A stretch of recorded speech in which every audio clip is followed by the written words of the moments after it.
Welcome to Hidden Horrors, the show where we uncover the shadows hiding inside your favorite films. So today we're talking about Seven, a film that a lot of people consider to be horror already. I disagree with that. What about you? I'm kind of torn because I can see why people think that. So can I. I mean, But I also, I don't know. I kind of go back and forth. I don't have it's just one answer. I kind of go back and forth. Like I get it, but I can also see why it's not labeled that way. I've always looked at Seven as a psychological thriller. It definitely has horror elements in there for sure. But to me, thriller and horror are like cousins. Mm-hmm. You know, they're a part of the same family, but not. They didn't really grow up in the same household. You know what I mean? Mm-hmm. Or they're not a part of the same household. So that's how I kind of look at thriller and the horror movies. But Seven, I mean, there's a lot of horror elements there for sure. I mean, if you just want to talk about the tone of the film, I mean, we don't even know the name of the city that they're in, the location or whatever. Right. We just know that it seemed, gritty and Like it's it's always dirty. raining. And Yeah. what'd you say? I said like it's dirty, like it's grimy. Yeah, is it grimy is definitely a word I would use. It just has a feeling of misery almost, and I think Somerset, I think Somerset even said that at some point, just how the city was. Yeah.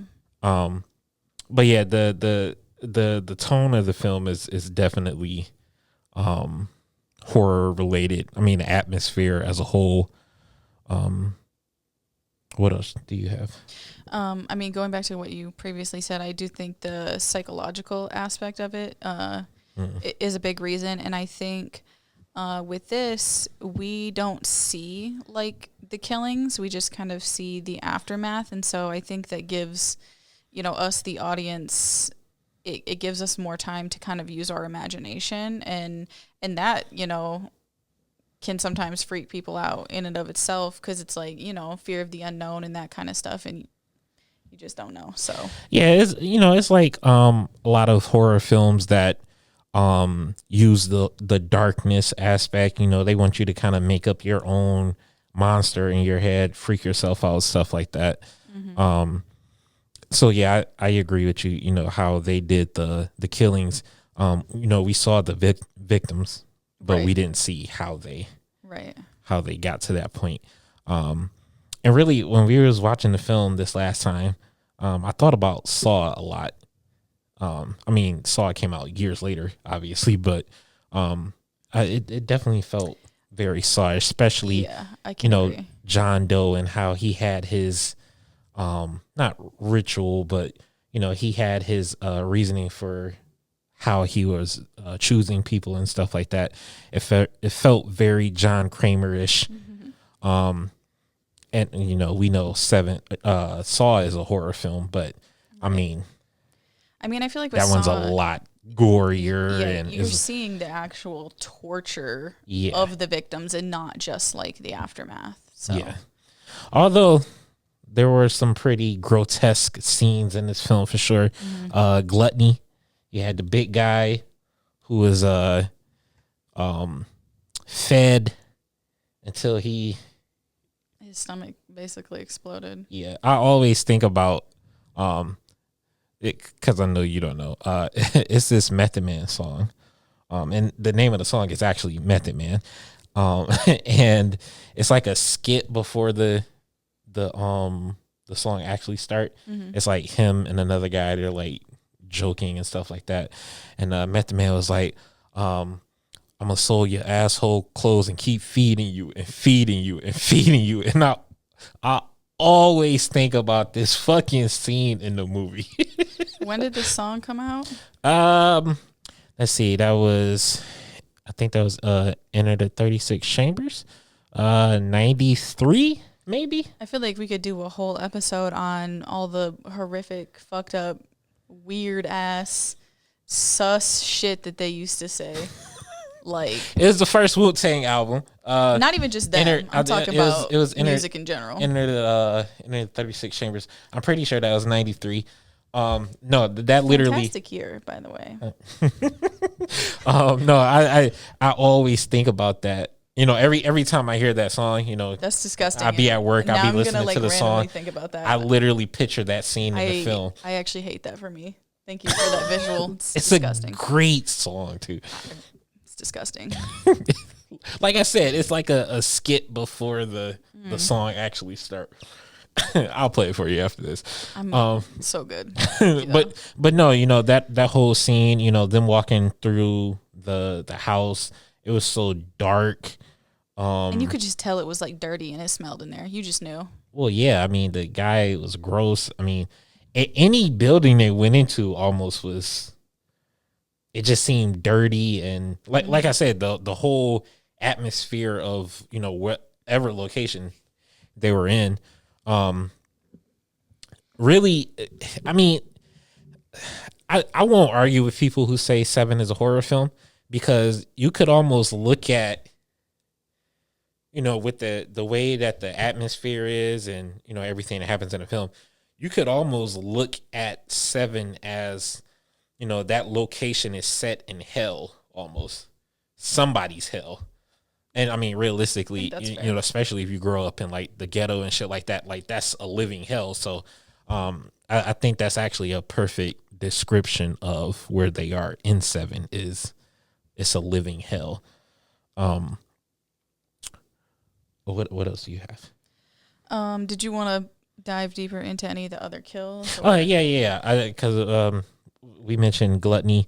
We don't have to do it in order, but mine are not in order. I don't know what the heck I was doing when I wrote this down. I know greed was next, but we don't have to do it in order. But with greed, the scene we saw the word greed in blood written on the floor, and again, we don't see how the victim got there. Right. I don't even think we see the victim in the actual scene. I think we see photos later. Yeah. I don't think he's actually in the scene. I can't remember now, but what did you have to say about that? I mean, not anything in particular. I just think that the uniqueness of the kills and how well they go along with the 7 deadly sins is something that's pretty unique. I mean, with that, obviously, having to cut a pound of flesh, and where did he cut it from? I think he said his stomach. I can't remember exactly. I guess that would make sense, because if you're smaller, you got to get the fat from somewhere. But I feel like maybe he wouldn't have bled out if he picked somewhere else. And again, even that, having to, cut flesh from your own body, that's something from a Saw film. You know what I mean? Yeah, I wouldn't have been able to do that. You could just kill me. You can just kill me. It's fine. But again, we don't actually see what happened. We just have to use our imagination. Right. What do you think was the worst, deadliest, or what was the deadliest sin in the film? Like, who had it the worst? I want to say the sloth guy. The guy that was on the bed for over a year. And yeah, because I think that would just be, like, the other ones were all fairly quick, I would say. Well, and to talk about that one, the way that one looked, I mean, you could argue body horror for sure. I mean, that guy was tortured for over a year. I think the doctor said, he probably experienced more pain than anything he's ever seen. It's very prolonged, whereas all the other ones, like, they were probably painful, but it was over quick. Yeah. So I think for me, that would probably have to be the worst one. And this, the sloth scene did have a really good jump scare. Yeah. I've seen people put that. Well, I think I even remember on their jump scare list. Reading something that even the cast had gotten scared in that moment, I think is what really? I had read. So I thought that was kind of crazy, but but it's a good way to get, a genuine reaction. Oh yeah, for sure. So, what was the next sin? like I said, I don't have them in order. Lust was pretty bad. Yeah. How that I think it was a prostitute. How she went. Again, we don't see it. We just kind of get pieces of what happened and stuff like that. And, whew. Uterus mangled with a bladed strap-on is the craziest sentence I think I've ever said in my life. That would be. That's horrific and evil and just fucking demented. Yeah, that's crazy. Like, what? Again, like, if you were to read this book, you would 100% say this is some horrifying shit. Yeah. I think for me, because we don't really see it happen, I think that's part of the reason why I kind of lean toward it just being a psychological thriller and not a straight horror film. Yeah. I mean, because really, when you think about the film as a whole, it's a lot of mind games. Mm-hmm. And I know, there's psychological horror and psychological thriller, but I do think that there is a difference between the two. Mm-hmm. With psychological horror, I think we just see more. And again, I wouldn't argue with somebody who say Seven is a horror film. I've never looked at it as a horror film. What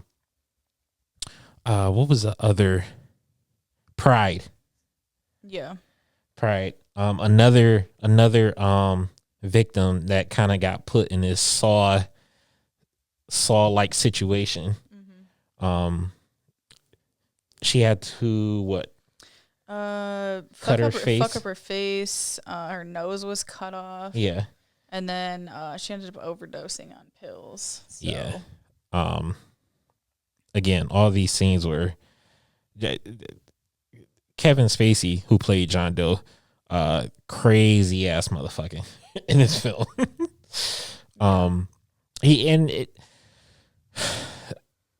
I could see somebody saying he would be like a slasher, although we don't see him, killing anybody. We just see the aftermath. I could see somebody saying that he would fit like a slasher type of character, like a Michael Myers or something like that. We just see the aftermath. Mm-hmm. That would actually be pretty interesting to see, I think. Yeah. To see a Halloween film or just any slasher film. Something like a Friday the 13th, although Friday the 13th, Jason had so many interesting kills that that's something you would want to see. Right.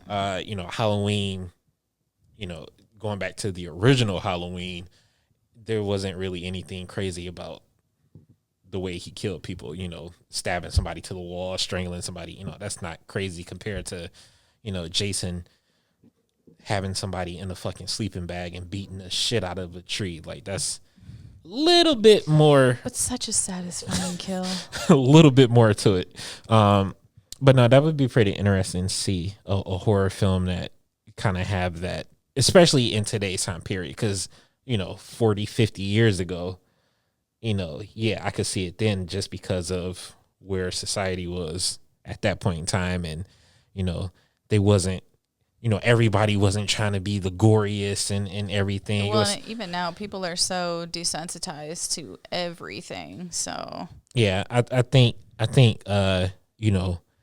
if somebody could make a film where they could kind of mix, a slasher like a Michael Myers or something like that, but have it set how Seven was, where you kind of have to use your own imagination based on the details that they give in the film. I think that would be pretty cool. Yeah. Don't steal that idea. And I'm sure something like that probably exists already, but maybe, I have no idea. So what was the other ones? Envy and Wrath, which is what we get to at the end of the film. And John Doe is actually envy. He envied Mills's life, basically, had the wife, the unborn baby, stuff like that.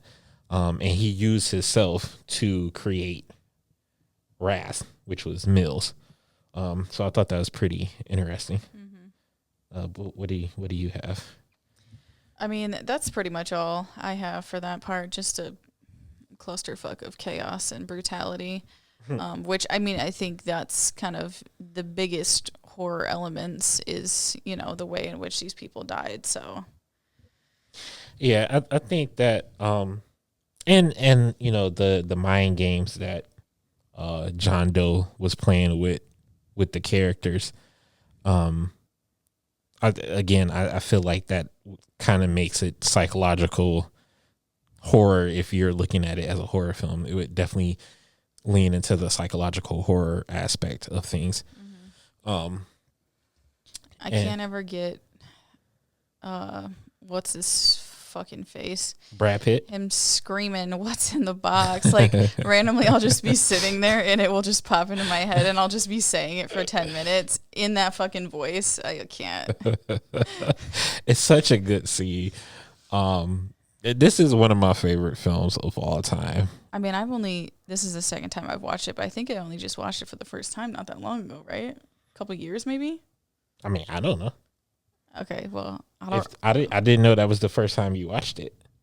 Yeah, whenever we watched it, not, you know, a couple days ago, but before that was the first time I had ever seen it. Oh, I'm sorry. I mean, I've seen this movie. Nobody should be surprised at this point that I haven't seen anything. I've seen this movie a long time ago. Yeah, and seen it probably 100 times. No, not me. No, I absolutely love this movie.